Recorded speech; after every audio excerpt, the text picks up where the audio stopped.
আল্লাহু আকবার বলেন। যা দেখ এক বুড়িমা বসে আছে, ডাক দে বলে বুড়িমা তুমি গাছতলা বসে আছো, হাকিকতটা কি গো মা? বলে বাবা রে বসে থাকবো না, কি করো? কয় মা গো তুমি এখানে বসে আছো, কয় ক্ষুধার্ত অবস্থায় বসে আছি। আমি আর কি বলবো, বড়া পড়া উমরের রাজ্যে বাস করি, সেই বড়া পড়া উমর নাকি খেলাফত পেয়েছে, খলিফা হয়েছে, আমাদের খবর নেয় না, আমার খোঁজ খবর নেয় না। এইরকম গালিগালাজ শুরু করলো। উমরের হযরত উমরে ফারুক রাদিয়াল্লাহু তাআলাকে গালি দেয়। উমরে ফারুক বলে মা গো আপনি কি উমরে ফারুককে দেখছেন? কয় না দেখি নাই, তবে ওর মতো একটা বাটপার যদি পাইতাম পিটাইতাম। এর মতো কাজ্জাব, এর মতো বিয়াদব, এর মতো খারাপ মানুষ আর জগতের মধ্যে নেই। উমরে ফারুক কয় মা গো আপনি যাবেন কই? বলে পাশের রাষ্ট্রে যাব, অন্য যাব, মহল্লায় যাব। কয় মা গো আপনার টুকলাটা আমার হাতের মধ্যে দেন। উমরে ফারুক মাথার মধ্যে নিলেন টুকলাটা। যিনি একজন প্রশাসক, বাদানো এই জামানার শাসক যিনি হলো খলিফা হযরত উমরে ফারুক, আর আমাদের এলাকার একজন মেম্বার হলি, তার ভাবটা দেখলে একদম বাবা বোঝা যায়, ঠিক কিনা? আরে উমরে ফারুকের মতো শাসক কি করলেন? বুড়ির টুকলাটা মাথার মধ্যে নিলেন। বুড়ি গালি দেয়, গালি দিতে দিতে যায় উমরের বড়া পড়া উমর কেন খলিফা হলো? এই লোকটা তো অনেক ভালো। বুড়িমা ডাক দে কয় বলা পর বুড়িমা গো, ও বুড়িমা আমি তোমারে জানাই উমরের পর এত রাগ কেন? এত রাগছো কেন বাবা? কয় বাবারে কেন রাখছি? আমি বুড়া মানুষ, খবর টবর নেয় না, আমার খোঁজ খবর নেয় না, এই জন্য মনে বড় কষ্ট।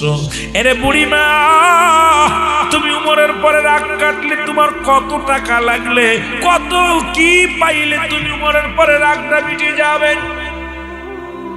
কত সম্পদ পাইলে, কত টাকা পাইলে তুমি হযরত উমরের পরে রাগটা কমে যাবে? বুড়িমা কয় বাবা টাকার দরকার নাই, তবে উমরে পাইলে আমি একটু পিটাইতাম। উমরে ফারুক এই কথা বলতে বলতে যখন যায় হযরত আবু বকর ও বাবার হযরত আলী রাদিয়াল্লাহু তাআলা আনহু, ওমর সুলমান হযরত আব্বাস রাদিয়াল্লাহু তাআলা আনহু, এই দুজন হঠাৎ করে হযরত উমরে ফারুকের সামনে দাঁড়িয়ে হযরত আলী রাদিয়াল্লাহু তাআলা, হযরত আব্বাস রাদিয়াল্লাহু তাআলা আনহু দুজনেই বলে খলিফা আমিনুল মুমিনিন আসসালামু আলাইকুম। যেই বলছে আসসালামু আলাইকুম, ওই বুড়িমা কয় কারে আমিনুল মুমিনিন কয়? এইবার তাকায় বলে হুজুর আপনি ভালো আছেন, কথা বলতেছেন। বুড়িমা তাকায় আছে, বলে বুড়িমা কয় বাবা কারে কোষ আমিনুল মুমিনিন? এ তো আমার বোঝা টানার জন্য একটা গোলাম। কয় বুড়িমা তুমি যার দে বোঝা টানাও, যার দে তুমি তোমার টোল টুপলা টানাও, ইনি কোনো সাধারণ মানুষ না, ইনি হলো মদিনার শাসক, মদিনার প্রধানমন্ত্রী, ইনি হলো খলিফা হযরত উমর ফারুক। আরে বুড়ি চিৎকার মেরে কান্দার বলে উমর ফারুক রে,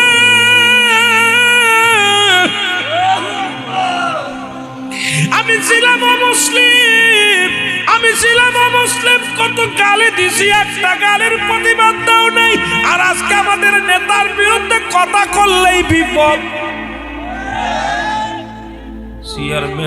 চেয়ারম্যান চাল চুরি করে রাখছে খাটের নিচে, কোয়া যাবে না। চেয়ারম্যান তেল চুরি করে রাখছে টেবিলের নিচে, বলা যাবে না। কথা কয় না, রাগ করেননি? হ্যাঁ রাগ করনি। আহলে সুন্নাত ওয়াল জামাত যারা, আমরা মরতে রাজি নবীর জন্য, সত্য কথা বলতে রাজি নবীর জন্য। আজকে কত ত্রাণ চুরি করলো, সিলেটের মানুষগুলো পানির তলে ডুইবা গেছে, আর ত্রাণের টাকা চুরি কইরা বাড়ি গাড়ি করছে, জোরে কোন ঠিক কিনা? এ বাবা এটা বলতে গেলেই দোষ, বলা যাবে না, বলা যাবে না। এর সেইতে কষ্ট আর থাকতে পারে না।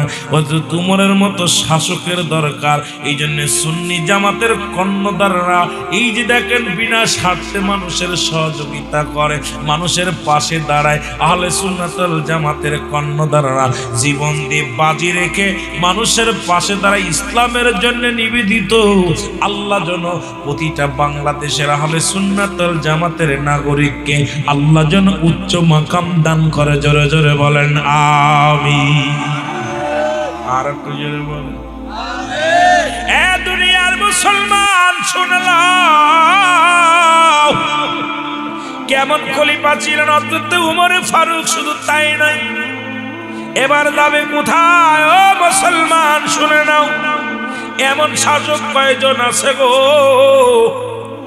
জেরুজালেমের দিকে রওনা হয়ে যাবে। জেরুজালেমের দিকে রওনা হবে হযরত উমর ফারুক কালেমার দাওয়াত দেওয়ার জন্য। 70 তালি একখানা কাপড় গায়ের মধ্যে। যিনি হলো শাসক তার গায়ের মধ্যে 70 তালি কাপড় গায়ে। আমার দেশের বাদান রে, আমরা একটু বাদান আমাদের, আমি ইন্ডিয়াতে গিয়েছি দেখেছি বড় অফিসার বাইসাইকেল চালায়, হারকুলেস সাইকেল। আর আমার দেশের পিয়নে চাকরি করলে তার এসি গাড়ি লাগে রে। আমার দেশে বাদান একটু অফিসার হলে তার গাড়ি বাড়ি হয়। কই থেকে আসি না জনগণের টাকা চুরি করে। আগে এই চোরগুলো ধরার দরকার। জোরে বলেন ঠিক কিনা? রাগ করেন? আমি মনে কইতে আর হুজুর মনে শিবির টিবির করবো। আরে বাদান শুই না লন। ইন্ডিয়াতে যা দেখি একজন টিওনো সাহেব, একজন দেখলাম ম্যাজিস্ট্রেট, দুজনই আইছে হারকুলেস সাইকেল, হাম্বল সাইকেল চালায়। আমি ছাত্রদের জিগাইলাম, বাবা ইনিকে কয় উনি টিওনো, উনি কে? কয় উনি অফিসার। আমি আশ্চর্য হয়ে গেলাম, হারকুলেস সাইকেল লম্বা বড় সাইকেল চালায় আছে। আমি শুনলাম বেতন কত? 1 লক্ষর উপরে। 1 লক্ষ টাকার উপরে বেতন যারা, তারা চালায় সাইকেল। আর আমার দেশে পিয়নের হয় বাড়ি গাড়ি। বাবারে আমার দেশে আজকে আমি বলবো, যারা আজকে বাদান রে, যারা আজকে আমাদের দুদক আছে, যারা এই দুদক কমিশনার যারা আছে, তাদের কাছে আমি একটা দাবি করব, এদেরকে চিহ্নিত করেন। দেশকে বাঁচাতে হলে, আজকে দেশেরকে বাঁচাতে হলে আজকে বড় বড় লাগব বলগুলো ধরেন। আজকে ওদের বাড়ি পাইলো কই, গাড়ি পাইলো কই? আজকে এদের কারণে আজকে হিরো আলমের মতো মানুষ চেয়ারে বসতে চায়। এর একটা কারণ হলো অযোগ্য মানুষ আজকে চেয়ারে বসতে চায়। চোর বাটপার গুলোর কারণে আজকে মানুষ সব চিন্তা করে ওই জায়গাটা মজা আছে, ওই জায়গা খালি জাতি চায়। জোরে কোন ঠিক কিনা? চিন্তা করে চুরি করলে জেলে যেতে হবে, ডাকাতি করলেই আমার খুন করব, তো ওই চেয়ারটা ধরতে পারলে বাড়ি গাড়ি এমনি হইব, ওই চোর ধরা যাবে না। কথা কয় না কেন? এটা কিয়ামতের লক্ষণ। কথা কন না কেন? মমতাজ এমপি এটা কিয়ামতের লক্ষণ। হিরো আলম এমপিটা কিয়ামতের লক্ষণ। যদি বলেন ঠিক কি না? এরা বানান নিজের নামটা কইতে পারে না। আমাদের দেশে অনেক অশিক্ষিত আলেম আজকে তারা বড় বড় ডিগ্রি নিয়ে কয় নবীদের ভুল আছে, আল্লাহরও ভুল আছে, কোরআন শরীফের ভুল আছে। শুরু হয়েছে না? কথা কন না কেন? শুরু হয়েছে না? এ রাগ করেন, আপনারা রাগ করেন? শুরু হয়ে গেছে। এটা কিয়ামতের লক্ষণ। আপনারা মাহফিল দিচ্ছেন, ওদিকে জ্বলে পুড়ে একদল মরতেছে, তাই মাহফিলি ব্যবসা আছে। এমনি কেরা তোমার মাহফিল দিচ্ছে, নিশ্চিত ব্যবসা আছে। কত দান বসাইছে। কথা কন না কেন? কথা কন না কেন? আমার বাবারা শুইনালান, হযরত উমর ফারুক যখন যাবে কোথায়? জেরুজালেমে। ওই বেঈমানদের দাওয়াত দেওয়ার জন্য উনি খাকি 70 তালে জামা গায়ের মধ্যে রওনা হয়ে গেছে।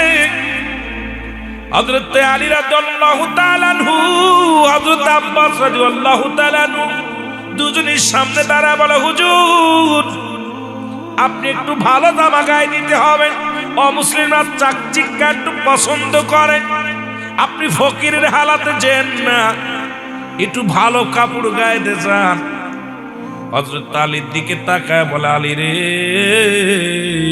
ও আলী, তুমি কি আমার নবীর প্রেম থেকে সরাইতে চাও? আমার নবীর বাদশার বাদশা নবী আমার একটা কাপড় গায়ে দিত যার দাম ছিল 42,000 দিরহাম। পৃথিবীর মধ্যে কোন রাজা বাদশা পড়তে পারে না এত দামি কাপড় পরতে পারে নাই, আবার নবীজি 70 তালি কাপড় গায়ে দিছে। কেন দিছে? হাকিকতটা আছে, আমার উম্মাত যারা গরিব হবে তারা যেন কষ্ট না পায়, আমার উম্মাত যারা কাপড় ফুটপাতে থাকবে, যারা টুকায় হবে তারা যেন কষ্ট না পায়। আমি নবী মাটি কাটলাম, আমি নবী বকরি চড়াইলাম, আমি নবী 70 তালি কাপড় গায়ে দিলাম, আমি নবী না খেয়ে পেটে পাথর বাঁধলাম, আমি নবী রাজত্বই করলাম, আমার বাদান 42,000 দিরহাম জামা, এত দামি কাপড় আমি নবী গায়ে দিছি। বড়লোক হইলে অহংকারের কিছু নাই, গরিব হলে দুঃখের কিছু নয়, এটা প্রমাণ দিছে আমার নবী রাহমাতুল লিল আলামিন। জোরে বলেন ঠিক কিনা? রাহমাতাল লিল, আমি হলাম রহমতের আল্লাহ আর আপনি রহমতের নবী। সুতরাং তামাম পৃথিবীর রহমত যার হাতে দিলেন তিনি হলো নবীদের নবী, রাহমাতাল লিল। আর একটু জোরে বলা যাবে? খুশি হন নাই? এই কুয়াশা তাড়াতাড়ি যা, বেশি ডিস্টার্ব করিস না। আমার ভাইয়েরা, আমার বন্ধুরা, আমি যে কথা বলতেছিলাম দিলের কান্ডা লাগা শুইনা লন। হযরত উমর ফারুকের কথা বললেন, কেউ শুনলেন না। হযরত উমর ফারুকের চোখ দুটি দেখিয়া ভয় পেয়ে গেল। যারপর হযরত আলী বলে, আমাদের দ্বারাই কাজ হবে না, চলো যাই আম্মাজান আয়েশার কাছে বলি। আম্মাজান বললে হয়তো আম্মাজানের সাহস করে বলতে পারবে। আম্মাজানের কাছে গেলেন, আর আম্মাজানের সামনে যা হযরত উমর ফারুক বাজান যখন জেরুজালেম যাবে, আম্মাজানের সামনে যা হযরত উমর ফারুক বসে পড়লেন, হাঁটু গেড়ে বসে পড়লেন। আম্মাজানদের কত তাজিম করতেন, কত ভালোবাসতেন বাজান। হযরত হাফসা রাদিয়াল্লাহু তাআলা আনহু, হযরত আম্মাজান আয়েশা রাদিয়াল্লাহু তাআলা আনহু দুজনেই বসে আছে। বাবা ভালো করে শুনে নেন, ভালো করে জেনে নেন, দুজনেই বসে আছে। দুজনের সামনে যা হযরত উমর ফারুক এই কাপড় ছিঁড়া কাপড়টা গায়ে দাঁড়ায় রইলেন। বলে, আম্মা জান, আমি যাব জেরুজালেমে কালেমার দাওয়াত দিতে, আমার রাসূলুল্লাহ সত্য কালেমার দাওয়াতের জন্য যাব। এরে আম্মা জান ডাকতে বলেন, আফসা বলে, আমার দ্বারাই সম্ভব নয়, আমি আমার আব্বা জানের চোখ দুটো দেখেছি, ভয় পেয়েছি, আমি বলতে পারবো না, থরথর করে কাঁপে। যে উমরকে দেখে আরে মক্কা মদিনায় ভূমিকম্প পর্যন্ত হয় না, একদিন যখন ভূমিকম্প হওয়া শুরু হয়েছে, হযরত ওমর খবর পাইলেন, লাঠি নিয়ে শুরু করছে তারা, ভূমিকম্পের দাবড় দিছে। সুবহানাল্লাহ বলেন। এই ভূমিকম্প তুরস্ক হলো, এই ভূমিকম্প রাসূলের রওজা পাকে আসতেছে। হযরত ওমর যখন খবর পাইছে ভূমিকম্প হবে, লাঠি নিয়ে কয়, দাঁড়া, আয় তুই, তোরে ফেসে ফেলাবো বাড়ি। আমার নবী শুয়ে রইছে, নাড়া দিলে আমার নবীর ঘুম ভেঙে যাবে না? ভূমিকম্প কয়, ওমর আমি মাফ চাই, আমি জীবন হইতাম না, মদিনায় যাইতাম না, কারণ আমার নবী শুয়ে রয়েছে মদিনার বুকে, আর তুই ভূমিকম্প যখন নড়া দিবি আমার নবীর ঘুম ভেঙে যাবে, আমার নবীর কষ্ট হবে। সুতরাং যে মাটিতে আমার নবী শুয়ে আছে এই মাটিতে ভূমিকম্প হবে না। সুবহানাল্লাহ বলেন না? যে উমরে দেখলে শয়তান পালায়, তুই রাস্তায় যেত না। আমার বন্ধুরা শুনে নেন, হযরত উমর ফারুক রাদিয়াল্লাহু তাআলা কি করলেন? এবার সামনে যে হাঁটু গুড়া দিয়ে বসে পড়লেন। হযরত হাফসা বলে, আব্বা জান, আমি একটা কথা বলতে চেয়েছিলাম কিন্তু আমি পারছি না, ভয়ে কাঁপতেছি, থরথর করে কাঁপছি। আম্মা জান আয়েশা বলে, আয়েশাকে বলে, আপা আপনি বলেন, আমার দ্বারাই সম্ভব না, কারণ আপনি বললে হবে, আমার দ্বারাই, আমি বাবাকে দিকে ভয় পেয়েছি। এবার কি করলেন? হযরত আয়েশা রাদিয়াল্লাহু তাআলা বললেন, ডাকতে বলেন, ডাকতে বলেন, আমিনুল মুমিনিন, আপনি যাবেন কোথায় যাবেন? জেরুজালেমে যাবেন ইসলামের দাওয়াত দিতে। তবে একটা দাবি আপনার কাছে করে যায়, সেই দাবিটা হলো গো, জেরুজালেমের মানুষ সব চাকচিক্য পছন্দ করে, আপনি যদি এই ছেঁড়া কাপড় পরে জেরুজালেমে যান, আমার নবীজির কালেমা কেউ পড়বে না, ইসলামের মধ্যে কেউ আসবে না, আপনি একটু দামি কাপড় গায়ের মধ্যে দেন। অত তোমার বড় চিৎকার মেরে কাঁদে, আম্মা জান গো,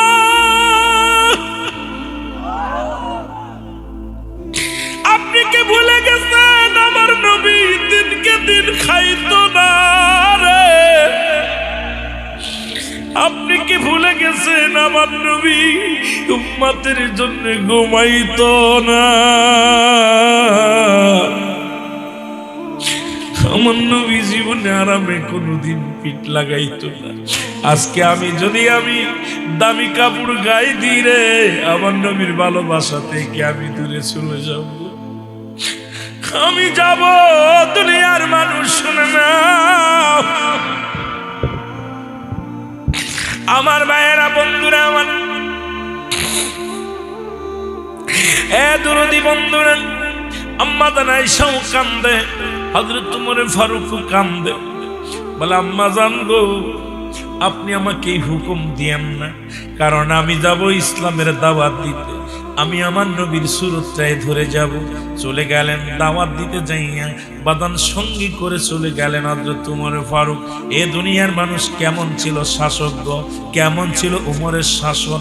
অনেক শাসন বাদান শুনে নেন, অনেক কথা, কিন্তু আমি এদিকে যাব না, যেহেতু আমাকে সাবজেক্ট দিয়েছে, শুধু একটু বোঝানোর জন্য কথাগুলো বলে গেলাম।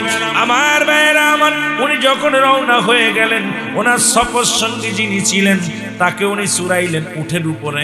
উনি উঠের লাগাম ধরে টানতে টানতে চলে যায়। সুবহানাল্লাহ বলেন না? কেমন শাসক গো বাবা, যিনি যার উঠে বলে ভাগাভাগি করে নিলেন। হুজুর আপনি চড়বেন 2 কিলো, আমি চড়ব 2 কিলো। কিন্তু জেরুজালেমের সামনে যাইয়া পড়ে গেলেন ওনার পর্ব। এবার হযরত ওমর ফারুক উটের লাগাম ধরলেন আর উপরে উঠাইলেন। উঠানোর পর ওই দেশের বাদশা আব্দুস সামাদ বাজান উনি দেখতে পাইলেন, ও মুসলমান, ওনার আর একটা নাম আছে। উনি দেখতে পাইলেন ওই যে হযরত ওমর ফারুক 70 তালি জামা গায়ে দিয়া ঘোড়ার লাগাম হাত ঘিসের হেঁটের লাগাম ধরে টানতে টানতে আসে। দৌড়ে আসলেন উনি রাজ দরবার থেকে, রাজমহল্লা থেকে উঠে আসলেন। আসিয়া হযরত ওমরের পায়ের মধ্যে কদম বসি করলেন। ডাক দে বলে, আমিরুল মুমিনিন,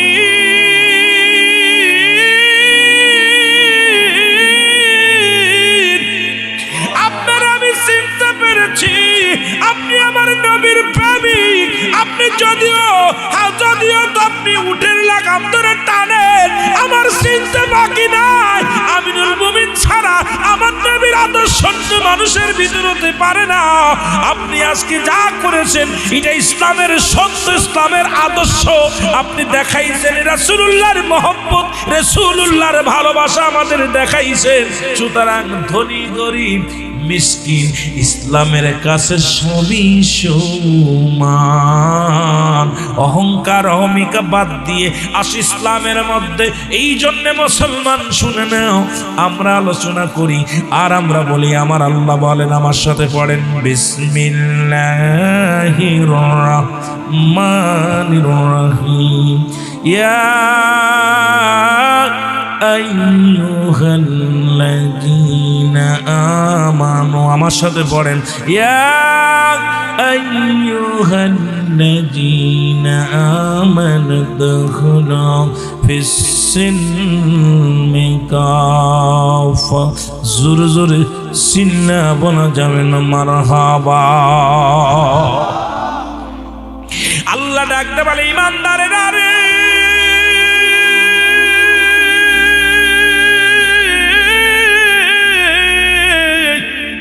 বিশ্বাসীরা রে, ও ইমানদার বিশ্বাসীরা, তোমরা কি করো? পরিপূর্ণভাবে দাখিল হও কিসের মধ্যে? ইসলামের মধ্যে।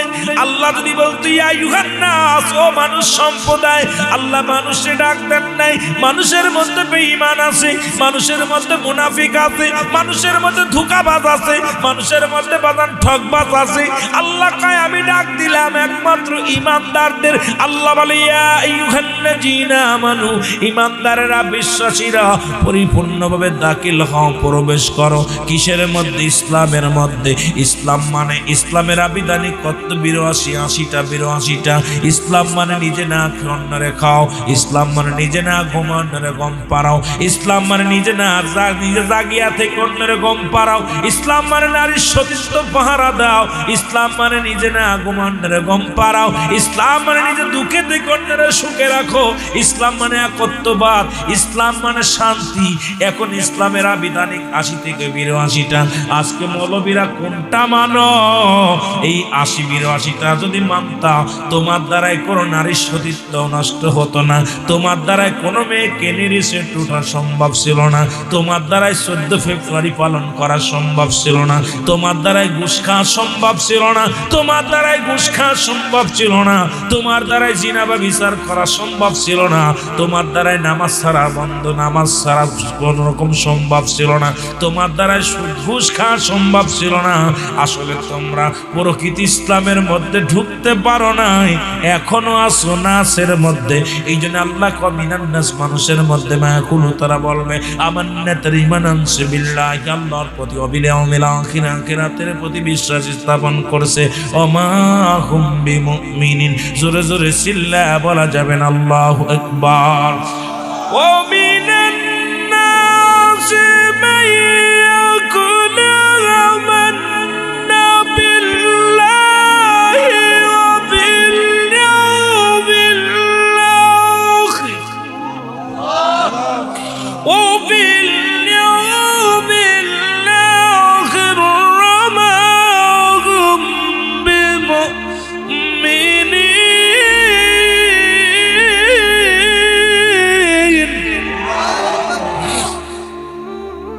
বেঈমান মুনাফিক সবগুলো আল্লাহ টাইনে টেনে ধরছে। আস্তে আস্তে সময় পেলে সব আগানো যাবে, কিন্তু অবস্থা তো ভালো না, ঠিক কি না? এই জন্য শেখ সাদে আব্দুল্লাহর আব্বা একটা গজল গাইছে। কি কইছে? কইছেন কব নাকি? চলছে ধর্ম নিয়া বাড়াবাড়ি, ইমান আগুনের বাজারে, থাইকো হুঁশিয়ারে মুমিন থাইকো হুঁশিয়ার। উম্মত বে ৭৩ দল, ৭২ দল যাবে রসাতল, বলছে নবীগণে মুমিন থাইকো হুঁশিয়ার। ঠিক কিনা? গান গার পক্ষে আমি না, ওয়াজ করতে আইয়া ওয়াজই তো করতে পারি না, গান গাওয়া এটা তাও মাঝে মাঝে দুইটা গায়। আর যে রাত্রে দেন ওয়াজ করতে ফিরে এই জায়গায় রাত ১২টার পরে ১টার পরে মাইক দিয়ে কষ্ট লাগে, মনে মনে কষ্ট লাগে, তো ওয়াজ ছেড়ে দিতে ভালো লাগে না। এমন একটা সময় দেয় মানুষ ঘুম ভাঙাতে গেলে সময় লাগে ২ ঘন্টা, ঠিক কি না? তবে গান আমাদের দেশে এখন আর ওয়াজ নাই, খালি গান। আহা বক্তাইয়া কি যে মজার মজার গান গায়, ঘুম ভাঙ্গায় গেল রে মরার কোকিলা, কথা কই কিনা? আল্লাহ কবুল করুক। জোরে বলেন আমিন, আরো জোরে বলেন আমিন। আমার ভাইরা, আমার বন্ধুরা, আমার ওদিক পর্যন্ত থাক, আবার যদি সময় পায় আসবো। আল্লাহ মুসলমান জীবন জীবন নয়, এমন একটা জীবন আসবে যে দেশে গেলে মানুষের মরণ হয়,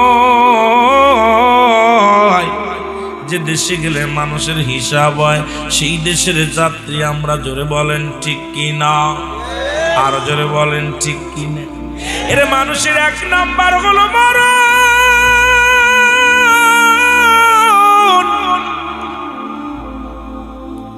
আল্লামা মুফতি আমজাদ আলী সাহেব একটা কিতাব লিখলেন, কিতাবের নাম বাহারে শরিয়াত। এই কিতাবের মধ্যে লিখতে যা বললেন, দুনিয়ার মুসলমান শোনো, মানুষ যখন সাধারণ মৃত্যুবরণ করে, আমার ওয়াজে যেতে হবে, পরের ওয়াজ করে লাভ নাই। মানুষ যখন মৃত্যুবরণ করে, ৭০টা তাজা উটের গায়ের চামড়া জবাই না করিয়া উল্টো দিকে টান দে সিরিয়া, লবণ আর মরিচ লাগায় দিলে যতটুক যন্ত্রণা হয়,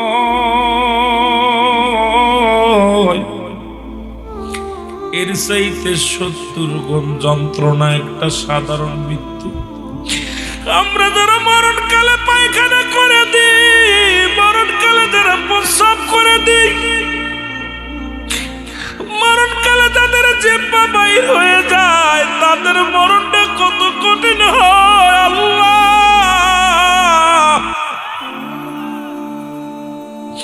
ও আমার আল্লাহ, একটা অঙ্গ পড়ে যায়, দেখা যায় ২-৪ বছর প্যারালাইসিস ঘরে পড়ে আছে। মানুষগুলো একবারে শুইতে শুইতে গায়ের মধ্যে গা হয়ে যায়, প্রস্রাব পায়খানা বিছনার মধ্যে করে। কত বাবারা, কত মা, কত আপনজন এইভাবে পড়ে আছে। আল্লাহ, ও আমার আল্লাহ, আমাদের মরণ যন্ত্রণা তুমি সহজ করে দিও, মরণ যন্ত্রণা তুমি সহজ করে দিও।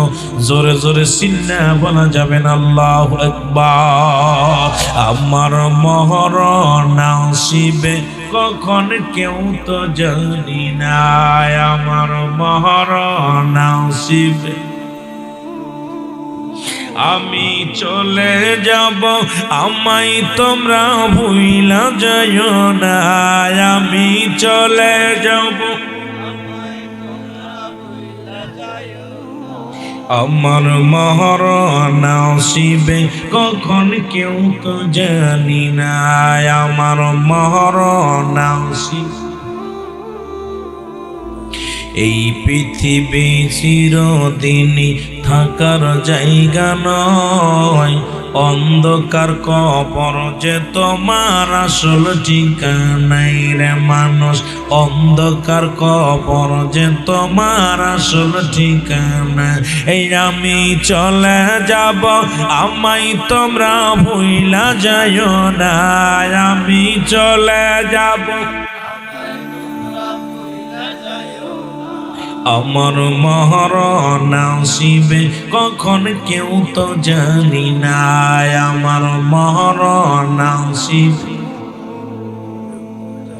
টাকা পয়সা দালান কোটা যাহা করেছি, সব কিছু ফেলাইয়া আজি একাই চলেছি।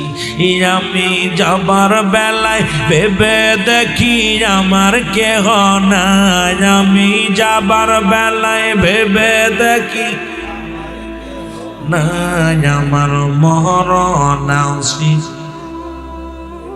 এ দুনিয়ার মুসলমান,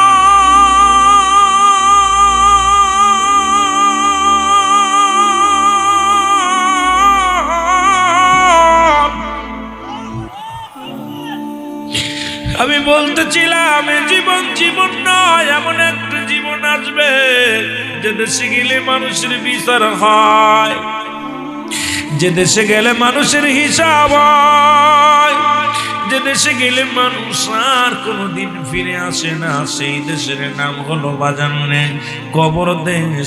আর এই মরণের পেয়ালা পান করতে হবে। মানুষের মৃত্যু হয় দুইটা টাইমে, একটা হলো রাতের বেলা, একটা হলো দিনের বেলা, ঠিক কিনা?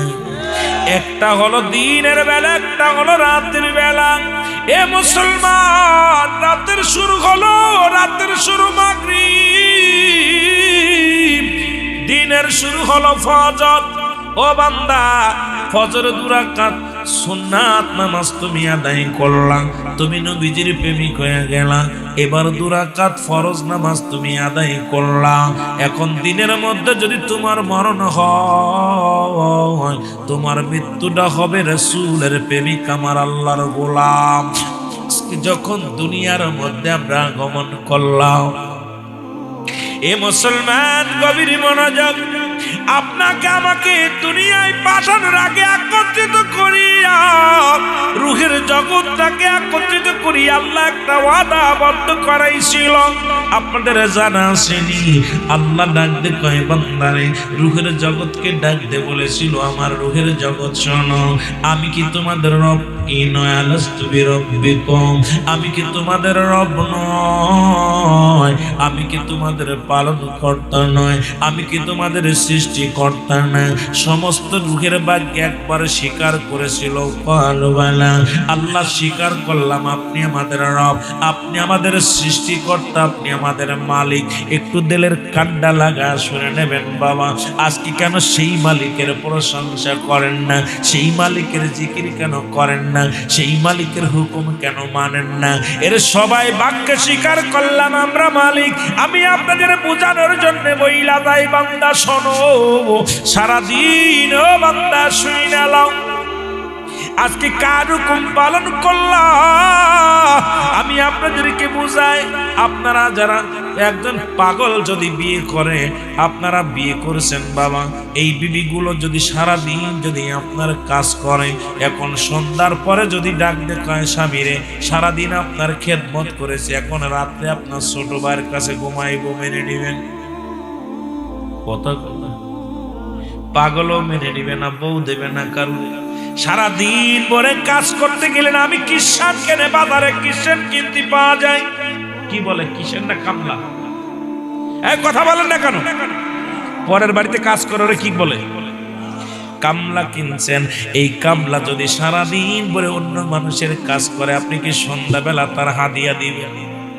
কথা বলেন, দিবেন? জীবনেও তারা দিবেন না। আমার আল্লাহ কয় বান্দারে তুই কবুল পড়ছিস বাবা, শুই নালান ভালো করে শুনে নান, অমক গ্রাম নিবাসী অমকের মেয়ের সঙ্গে অমকের বিয়ে, অমক গ্রাম ছেলে নিবাসী অমকের বিয়ে, এত টাকা দেলমর কবুল আসনি, শুধু কবুল বলা পর আপনার বাড়ি এসে খানা খা, আপনার রান্না করে, আপনার বিছনা বানায়, আপনার কর্ম করে, আপনার ছেলে মেয়ের যত্ন করে, আর আল্লাহ পাকের কাছ থেকে আমরা তওবা করে আসি, কবুল কয়ে আসি। আল্লাহ তুমি আমাদের রব, তুমি আমাদের সব, তুমি আমাদের সৃষ্টিকর্তা, দাতা, তুমি আমাদের মালিক। এখন দুনিয়ার ভিতরে এসে মন করা চললাম, ফজরের নামাজ বান্দা কাজা দিলি, আল্লাহ কয় লাগাই দিলাম 1 তালাক। জোহরের নামাজ তালাক দিলি, জোহরের নামাজ বাদ দিলে আল্লাহ কয় 2 তালাক। আসরের নামাজ বাদ দিলি, আল্লাহ কয় 3 তালাক। মাগরিবের নামাজ ছেড়ে দিলে আল্লাহ কয় 22 তালাক। যখন ঈশার নামাজ ছেড়ে দিলি, বান্দা কয় তোর সাথে চিরতরে সারাসারি, তোর বান্দা আমি আল্লাহ, বান্দার ভিতরে কোনো আর সম্পর্ক থাকবে না। আজ থেকে তোর পথ তুই দেখ, আমি তোর দায়িত্ব আর নিলাম না। জোরে জোরে চিল্লায় বলা যাবে না আল্লাহু আকবার। সব আমরা স্বীকার করে আসছি, কে আমাদের রব? কালু বালা। কইছি কি কই নাই? বলেন আপনি বলেন নাই, কথা বলেন না কেন? তাহলে হুকুম কি মানার দরকার আছে? আমি দাওয়াত নিছি, আইছি আপনাদের মাঝে, কবুল করেছিলাম বিলে আইছি, কথা কন না কেন? তাহলে আমার আল্লাহর কাছে কবুল করছে, আল্লাহ সব কিছু করবো, হারাম খাবো না, ঘুষ খাবো না, সুদ খাবো না, জিনা করবো না, অন্যায় করবো না, তোমার বন্দেগী ছাড়বো না, তোমার হাবিবের হুকুম মানবো। তারপরে যে দুনিয়ায় সাথে আমার ইচ্ছা মতো চলি, তাহলে কি আল্লাহ মেনে নিবে? কথা বলেন, মেনে নিবে? আমার বন্ধুগণ শুনলাম, আমি বলতেছিলাম মরণের কথা, বলতেছিলাম ভালো ব্যক্তির, যে ব্যক্তি মৃত্যুবরণ করে, ভালো ব্যক্তির কাছে আজরাইল আলাইহিস সালাম আসে, খারাপ মানুষের কাছে আজরাইল আলাইহিস সালাম আসে না। একমাত্র ঈমানদারের জান কবজের জন্য আসে। মৃত্যুর যন্ত্রণার কথা বলতেছিল। ও দুনিয়ার মানুষ শুনে নাও, এই মৃত্যুর যন্ত্রণা বলতে গেলে ওই কথাটা বললেই চলে আসে। একজন ব্যক্তি জান্নাতের মধ্যে আছে জীবিত অবস্থায়, যার নাম হলো হযরত ইদ্রিস আলাইহিস সালাম। ইদ্রিস আলাইহিস সালাম জান্নাতের মধ্যে আছে। আমার আল্লাহ ডাকতে বলে, বন্ধু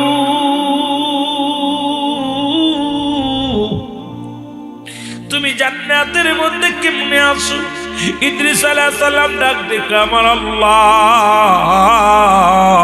তোমার এই জান্নাতি নিয়ামতে ভরপুর গো আমার আল্লাহ, এই জান্নাতের মধ্যে সুখী শান্তি, সুখী শান্তিতে আসি গো আল্লাহ। তবে একটা বড় কষ্ট, আমার মৃত্যু যন্ত্রণা। আল্লাহ আজরাইল তাড়াতাড়ি যা, আমার বন্ধুরে জানায় ওর জানটা কেমনে কবজ করেছে। আজরাইল সাল্লাম চলে আসি ইদ্রিস আলাইহিস সালামের কাছে। ইদ্রিস নবী বলতেছেন, কি বলে আজরাইল? বলে জি, আমার জানটা কেমনে কবজ করেছিল বলো। বলে হুজুর, আমি তো সবার জান কবজ করতে দুনিয়া আসি না, একমাত্র আল্লাহর মাহবুব বান্দা যারা, আল্লাহর প্রেমিক যারা হয়, তাদের জানটা বাইর করার জন্য আসি। আর না হলে যারা দুষ্কৃত লোক, খারাপ মানুষ, এদের জানটা আমি কবজ করতে দুনিয়া আসি না। আমি দানব, এমন বড় দানব, জমিনের মধ্যে থাকে পা, আসমানে থাকে আমার মাথা মুবারক। এই যখন আমি ওখান থেকে এমন আকৃতি ধারণ করি, দানব, এমন দানব আকৃতি ধারণ করি, এটা দেখা পর যখন তার সামনে আমি একটা ঝলক মারি, তখন তার কলিজাটা ফেটে যায়। তখন রুহুটা হয় গালদে বাইর হয়, কান্দে বাইর হয়, কান্দে বাইর হলে কান্দে রক্ত বের হয়, গালদে বাইর হলে গালদে রক্ত বের, জিহ্বা বাইর হয়ে যায়, চোখ দিয়ে বাইর হলে চোখ দিয়ে বড় হয়ে যায়, পায়খানা রাস্তাতে বাইর হলে পায়খানা বাইর হয়ে যায়।